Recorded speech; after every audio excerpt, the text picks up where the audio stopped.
Maithili express की शानदार प्रस्तुति। आलू दम मसाला कम नाचे छौरी छमा छम।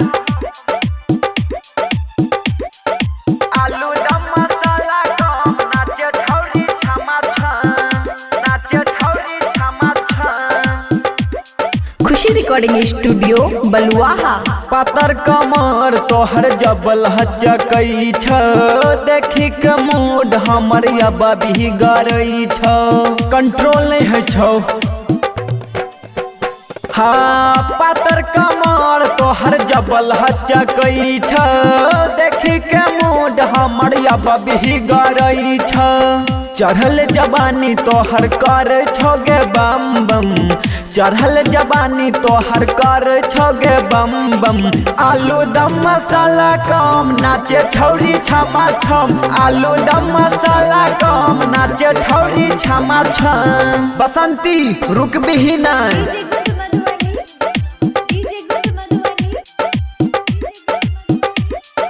आलू दम मसाला कम नाचे छौरी छमा छम।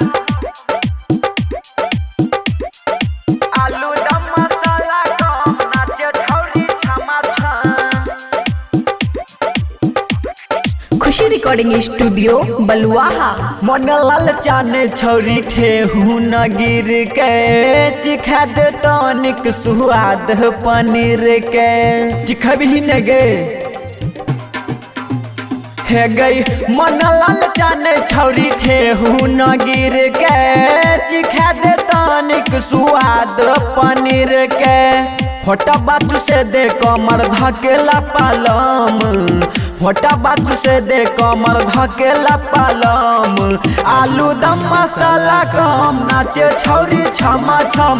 आलू दम मसाला कम नाचे छौरी छमा छम। नाच नाच नाच ने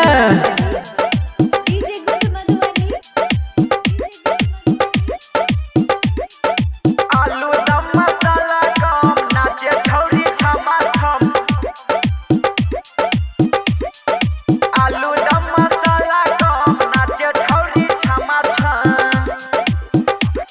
खुशी रिकॉर्डिंग स्टूडियो बलुआहा। कर फरमाइश पूरा सुभाष से मिल के, प्रदीप दीवाना नहीं तहरख दे तौरे लगे।